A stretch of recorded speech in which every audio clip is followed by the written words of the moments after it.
किसान वाणी कार्यक्रम के प्रायोजक हैं कृषि एवं किसान कल्याण मंत्रालय, भारत सरकार। कल कर फसल आए, सुरक्षित हो जाए,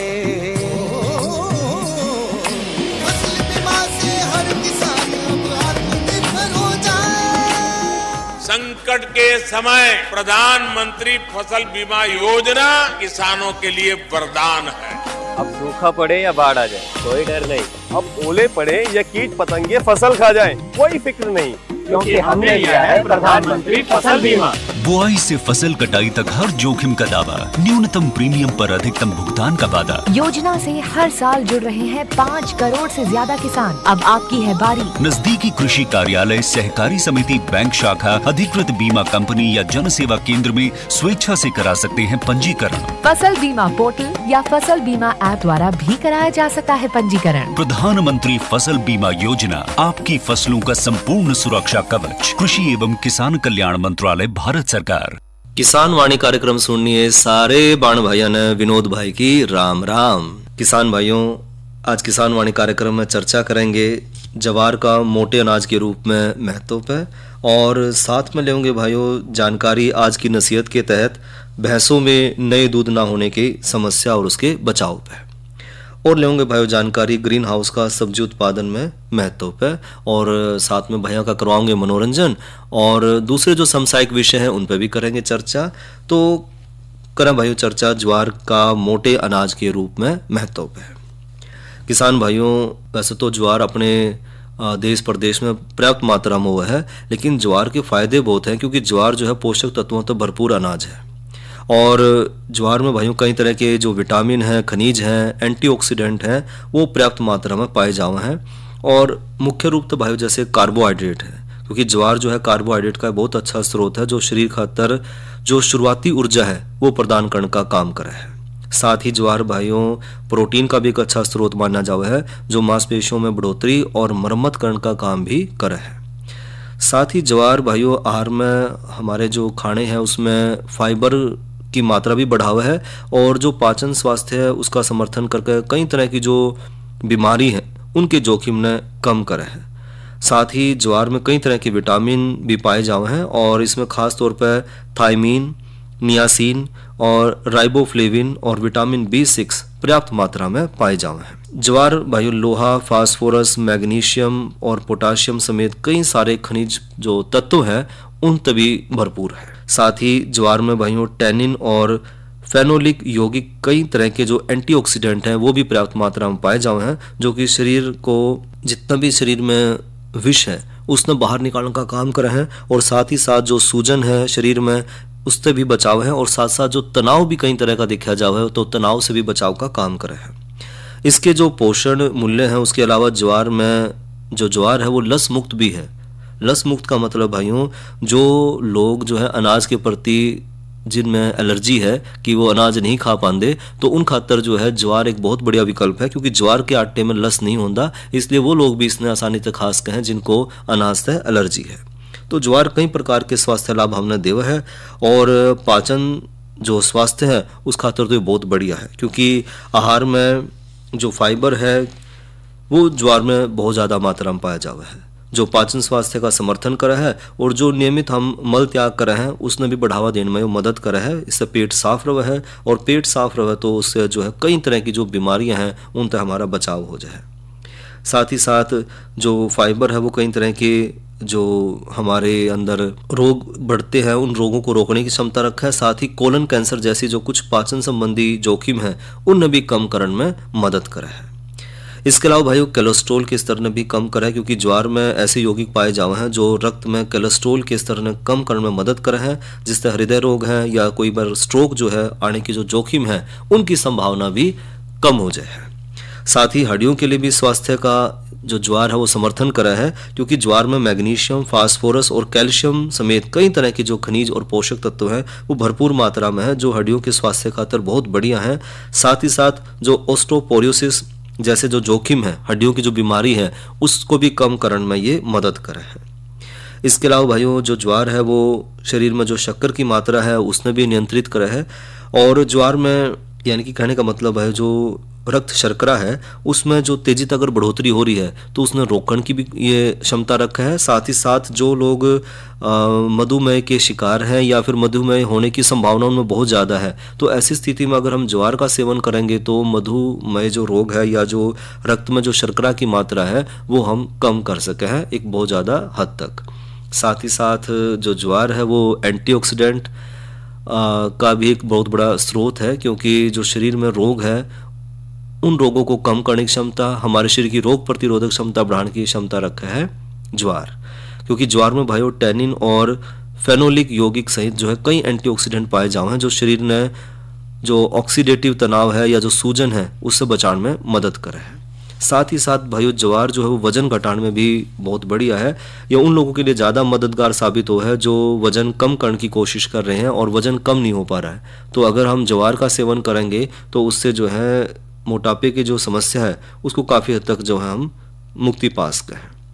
इसके अलावा जिन भाइयों ने गेहूं, जौ और राई जैसे जितने भी अनाज हैं उनमें उनकी वजह से जो उनमें एलर्जी है, क्योंकि गेहूं, जौ और राई में पाए जाने वाले जो प्रोटीन ग्लूटेन है उसके खाने से जो छोटी आंत में कई बार नुकसान पहुंचे हैं और कई लोग इसके लिए संवेदनशील हो हैं।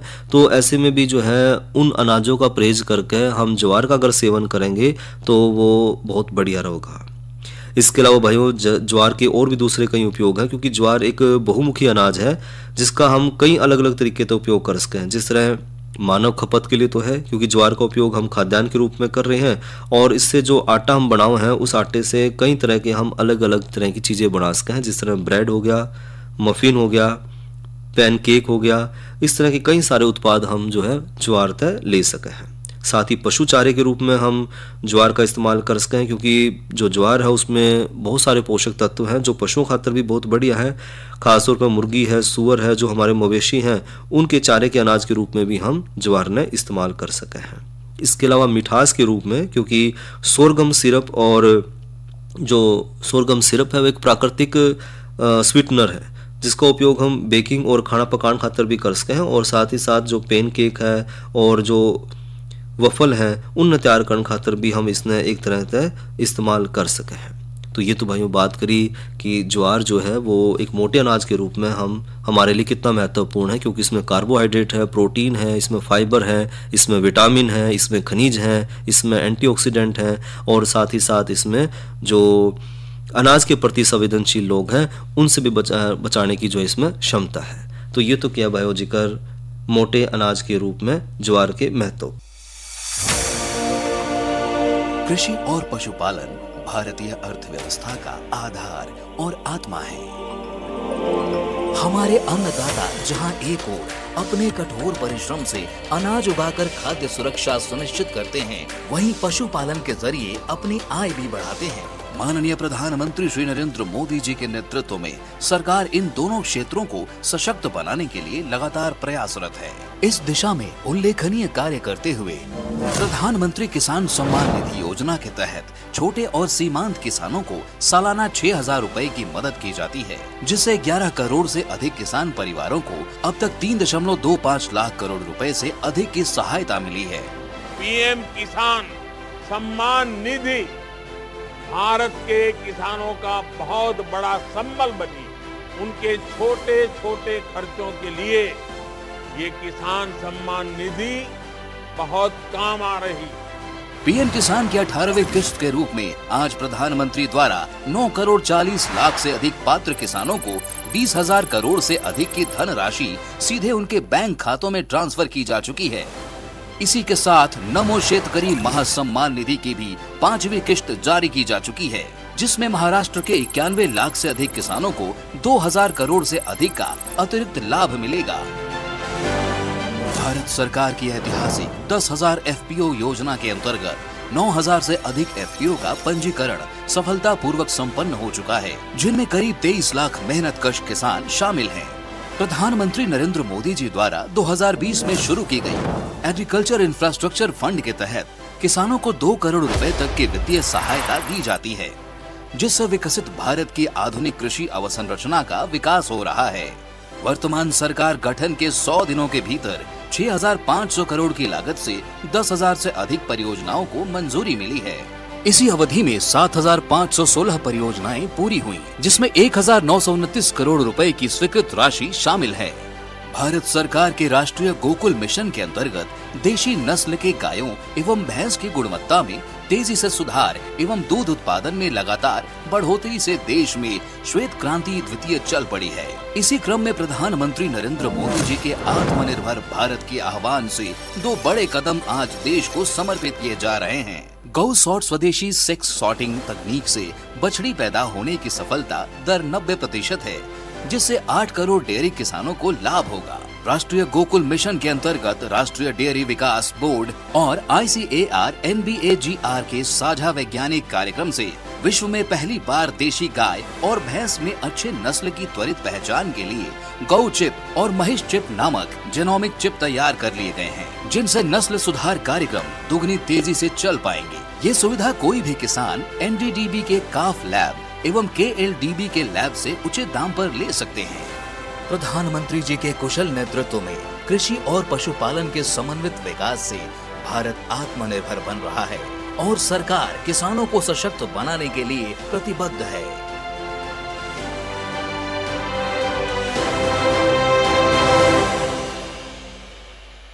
और भाइयों, ये बात करें मौसम की तो आज का अधिकतम तापमान रहा 33 डिग्री सेंटीग्रेड और न्यूनतम तापमान रहा 18 डिग्री सेंटीग्रेड।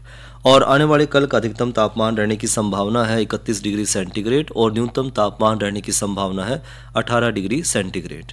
और कल भाइयों मौसम साफ रहेगा। साथ ही भाइयों जानकारी लेवें कल के कृषि कार्यक्रम की, तो कल कार्यक्रम में चर्चा करेंगे सिंचाई के लिए जल संरक्षण के महत्व पर और साथ ही जानकारी लेंगे नई फसल नई उमंग के तहत गाजर की बिजाई में सावधानी पर और जानकारी लेंगे भाइयों प्राकृतिक खेती में प्राकृतिक खेती के मूल सिद्धांत पर। और अब जिक्र करें भाइयों आज की नसीहत के तहत भैंसों में नए दूध ना होने की समस्या और उसके बचाव पर। किसान भाइयों भैंस में नए दूध ना होने की समस्या बहुत ज़्यादा देखी जाव है और कदे कदे तो भैंस के ब्याण के 6 से 8 महीने के बाद या उससे अधिक समय गुजर जाने के बाद भी जो है नए दूध होने के लक्षण नहीं आते। साथ ही झोटी की उम्र अगर 3 से 4 साल तो ऊपर हो जाए और परंतु नए दूध नहीं हो रही है तो इसमें कुछ ऐसे कारण हैं जिसमें पशुपालक भाई ने ध्यान रखना पड़ेगा। अगर ध्यान नहीं रखेंगे तो समस्या आ सके है और ध्यान रखेंगे तो जो है हम इसका बचाव कर पाएंगे। तो बात करें भाइयों पहले कारण की कि क्यों जो है भैंस का जो है नए दूध ना हो पाने का कारण क्या है। एक तो भाइयों कारण है शरीर में खनिज लवण का असंतुलन होना, क्योंकि खनिज और लवण जो है पशुओं के आहार का पशुओं ने जो है आहार के रूप में मिला है। इनकी जो खाना वो खा रहे हैं उसके माध्यम से उसने खनिज और लवण मिले हैं और कई बार आहार असंतुलित हो जाए तो उसकी वजह से जो है वो उनके शरीर में खनिज और लवण की जो मात्रा है वो या तो कम हो जाए या कई बार जरूरत ज़्यादा हो जाए, यानी कि वो असंतुलित हो जाए। तो एक तो हमने संतुलित जो है खनिज लवण जो है देने जरूरी हैं। दूसरा हरे चारे की कमी, क्योंकि हरे चारे तक पशु जो महत्वपूर्ण प्रोटीन है या जो दूसरे आवश्यक पोषक तत्व है वो प्राप्त करे है। और ख़ासतौर पर गर्मियों के मौसम में तो भाइयों हरे चारे की कमी होने से जो है यह समस्या ज़्यादा बढ़ जाए। और एक और जो इसका कारण देखा गया वो है हार्मोन की मंद क्रिया या प्रतिक्रिया।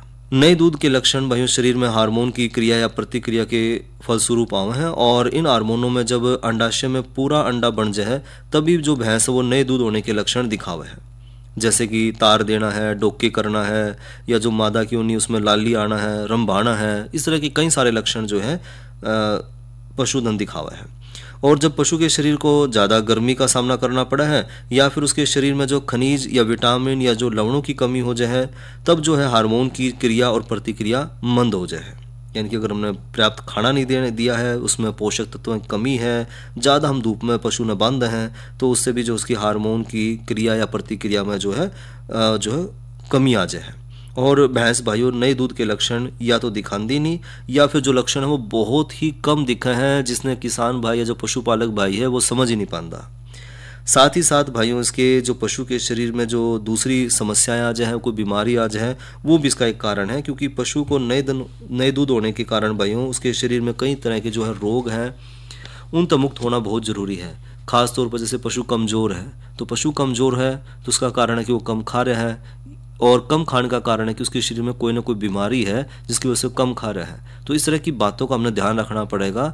और नए दूध होने से में जो है शरीर के कई तरह की जो व्याधि हैं, रोग हैं, वो भी उसके लिए जिम्मेवार हो सके हैं। और एक और जो कारण है भाई वो है नए दूध के लक्षणों पर ध्यान न रखना, क्योंकि कई बार जो है किसान भाई जो है भैंस में नए दूध के लक्षण या तो रात में या फिर सुबेरे सुबेरे जो है वो दिखावे हैं, और ये लक्षण हर 20 से 22 दिन के अंतर पर जो है एक निश्चित समय के बाद जो है पशु दिखावे है।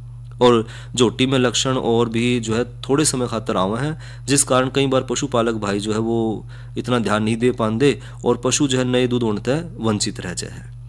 और एक बार ये जो असावधानी अगर हो जाए तो फिर पशु जो है नए दूध होने में ना कई महीने पीछे चला जाओ है। तो हमने इसका बचाव करना है, इसका उपचार करना है। और हमने बचाव किस तरह करना है, एक तो पशु ने एक ही तरह का दाना ना देकर उन्हें संतुलित आहार जरूर देवें, हरे चारे की भरपूर खुराक देवें। और यदि गर्मी के मौसम है तो गर्मी के मौसम में कई बार हरे चारे की कमी हो जाए तो उसका विकल्प जरूर तैयार रखें। और साथ ही साथ भाइयों खनिज मिश्रण जो है वो पूरी मात्रा में देवें, यानी कि लगभग जो है 50 ग्राम रोजाना हमने उससे खनिज मिश्रण देना है या मिनरल मिक्सचर हमने देना है। साथ ही भाइयों अपने पशु को जोटे के पास ले जावें और पशु चिकित्सक समय समय पर उसकी जांच भी करवावें। खास तौर पर जब भी भैंस भाइयों डोके करे या कोई दूसरे लक्षण दिखावे तो जो है पशु चिकित्सक तय अपने पशुधन की जांच जरूर करवानी है। और देर रात को या फिर सवेरे सवेरे जो है पशु नए दूध के लक्षण दिखा रहा है तो इस तरफ हमने ध्यान देना पड़ेगा। और विशेष रूप से जो उसकी योनि है, उसके आसपास की जगह है, उस पर भी हमने ध्यान रखना है। और यदि पशु थोड़ा सा बेचैन लगे और पशु के साथ जो अपनी पूंछ के साथ साथ जो है तार लगे तो जोटे के पास जरूर ले जाएं। और यह प्रक्रिया भाइयों दूसरे दिन भी जारी रखें। साथ ही साथ भाइयों इस बार भी जो अगर पशु नए दूध नहीं होता है तो फिर उसने 15 दिन के बाद फिर एक बार जरूर दिखावें। साथ ही अगर जोटी की उम्र 2.5 से 3 वर्ष की होगी है और उसका वजन लगभग 225 से 250 किलोग्राम या उससे ज़्यादा हो जाए तो नए दूध कराने की कोशिश जरूर करें। और भैंस भी ब्याने खातर भाइयों 45 से 60 दिन के बाद ये जो है नए दूध होने खातर तैयार हो जाए। साथ ही गर्मियों में पशु को अधिक समय तक धूप में ना रखें, लू तक बचा कर रखें और ठंडे स्थान पर बांधें। और दिन में उसने 2 से 3 बार ठंडे पानी तय जरूर नहलावें। तो गर्मी के मौसम में खासतौर पर इस बात का हमने ध्यान रखना है। और पशु चिकित्सक की सलाह जरूर लेवें, क्योंकि उनकी देखरेख में जो है हार्मोन के इंजेक्शन जो है वो पशु को नए दूध करवाने खातर मदद करेंगे। तो इस तरह अगर हम बचाव करके रखें या फिर हम उपचार सही समय पर करवाएंगे तो जो भैंसों में जो समस्या है नए दूध ना होने की, उस समस्या का हम समाधान ले पाएंगे। और इब करवाऊं भाइयों का मनोरंजन, सुनाइए रागणी। एक बार भिखारी आया थारे दर्शन का साया, कोई होगा लोक मकाम वो कह रहा अंदर जाना से बाहर भिखारी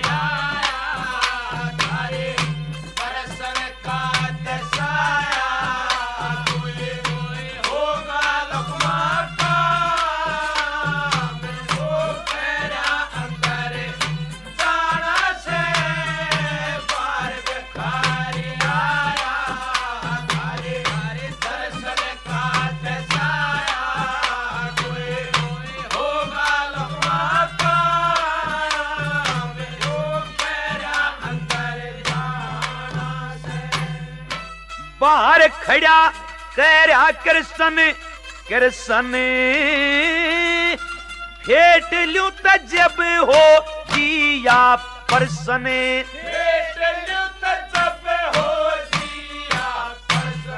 थारे दर्शन करना चाहता तुम 3 लोक के दाता, वो कह रहा सच्चा दाम तेरा यार भी पुराना से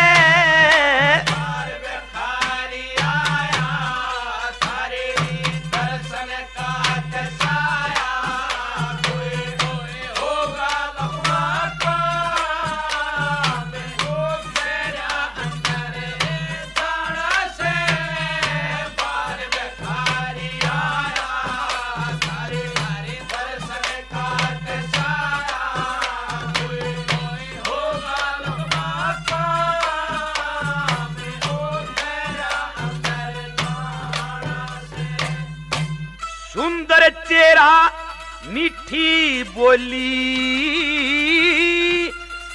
खड़े न तहान बचेरी बोली,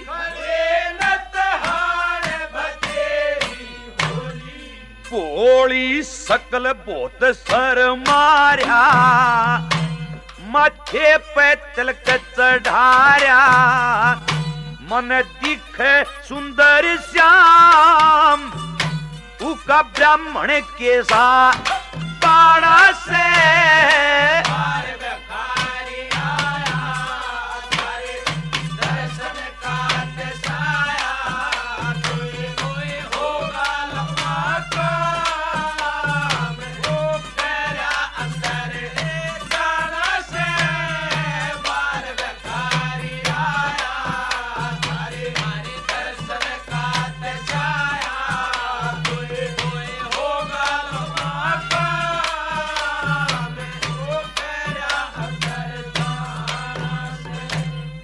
बाट में चलता चलता हारा,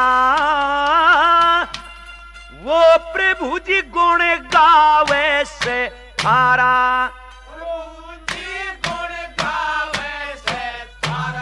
मेरा प्यारा कृष्ण मुरारी, मारी बालकपन की यारी, उन्हें कह दिया हाल तमाम, वो तो अकल बंद घना शाना से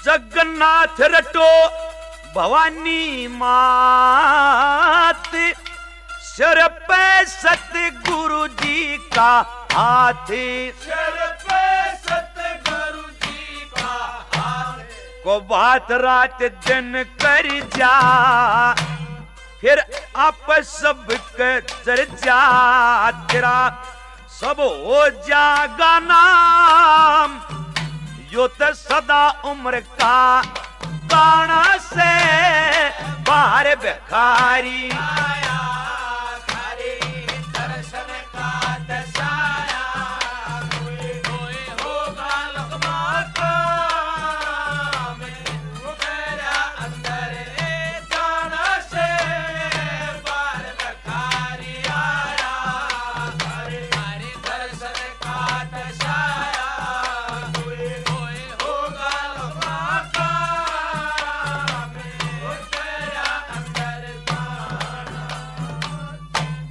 और भाइयों, इस रागनी के बाद लेवा जानकारी ग्रीन हाउस का सब्जी उत्पादन में महत्व है। किसान भाइयों, उद्यान फसलों में खास तौर पर जो सब्जी और फलों की खेती में ग्रीन हाउस खेती का जो विकास है बड़ी तेजी से हो रहा है। और इस क्षेत्र में भाइयों हम पॉली हाउस भी देते हैं। कुछ सब्जी जिस तरह की टमाटर हैं, बैंगन है, शिमला मिर्च है, बेल वाली सब्जी हैं, खीरा है, ककड़ी है, लौकी है, तोरई है, कद्दू, चप्पन कद्दू, टिंडा, खरबूजा और तरबूज जैसी जो बेमौसम की जो फसल है वो भी हम ले सके हैं। यानी कि जो जाड़ों के मौसम में नर्सरी जो है या पौध है वो तैयार करके हम 1 से 2 महीने पहले ही अगेती खेती का खास तौर पर लाभ ले सके हैं। और साथ ही भाइयों, इसके लिए हम बांस और जो पॉलीथीन की जो चादर है उससे एक झोपड़ी नुमा घर बनाकर अपनी आवश्यकता अनुसार उसमें हम फसल जो है अपनी सब्जी और फल ले सके हैं। और ये जो झोपड़ी नुमा हमने घर बनाना है ये हम अपनी ज़रूरत के हिसाब से बना सके हैं। और ऐसे में भाइयों घर में ही हम जो है पौध जो है खासकर दिसंबर और जनवरी में यानी कि जो जाड़े की पौध है उसमें छोटे छोटे पॉली हाउस में लिफाफों में 10 से 15 सेंटीमीटर दूरी पर बालू, रेत और खाद और मिट्टी का जो मिश्रण भरकर बीज की जो बुआई करके हम उसने तैयार कर सके हैं। और यह पौध तैयार करके भाइयों खेत में जनवरी के आखिरी और फरवरी के शुरू के सप्ताह में जो है उसकी रोपाई करके लगभग 1.5 से 2 महीने अगेती खेती हम ले सके हैं। साथ ही भाइयों सब्जियों की खेती में अगर एक किसान अपने पड़ोसी किसान से केवल 1 सप्ताह की अगेती फसल भी तैयार कर ले है तो वह अपनी आमदनी जो है कई गुना बढ़ा सका है। और सब्जियों में भाइयों टमाटर, बैंगन, करेला और खरबूजे को भाइयों 20 से 35 डिग्री सेंटीग्रेड तापमान की पे हम आसानी से उगा सके हैं। किंतु खीरे की दो किस्म है, एक तो शीतकालीन और दूसरी है ग्रीष्मकालीन। तो शीतकालीन खातर भाइयों किस्म है मूसन और ग्रीष्मकालीन खातर है हसन।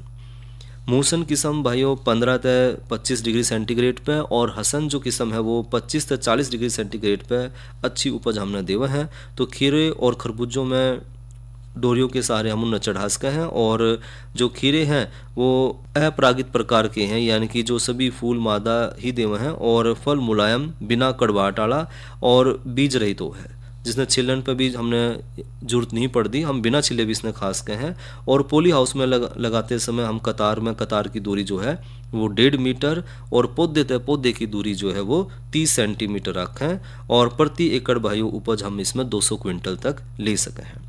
और इनके बीजों को भाइयों नर्सरी में लगाकर जनवरी में हम रोपाई करके लगभग 20 फरवरी तक जो है फलों की तुड़ाई भी कर सके हैं। तो इस तरह जो पॉली हाउस है उनकी मदद से हम, या ग्रीन हाउस जो है उनकी मदद से हम बेमौसम भी जो है सब्जी और फल ले सके हैं। और जो बिना मौसम की फल और सब्जी हैं उनके दाम बाज़ार में हमने अच्छे मिले हैं। ख़ासतौर पर इसमें जो रंग बिरंगी शिमला मिर्च हैं उन उगा कर भी जो है किसान भाई ज़्यादा से ज़्यादा जो है लाभ ले रहे हैं।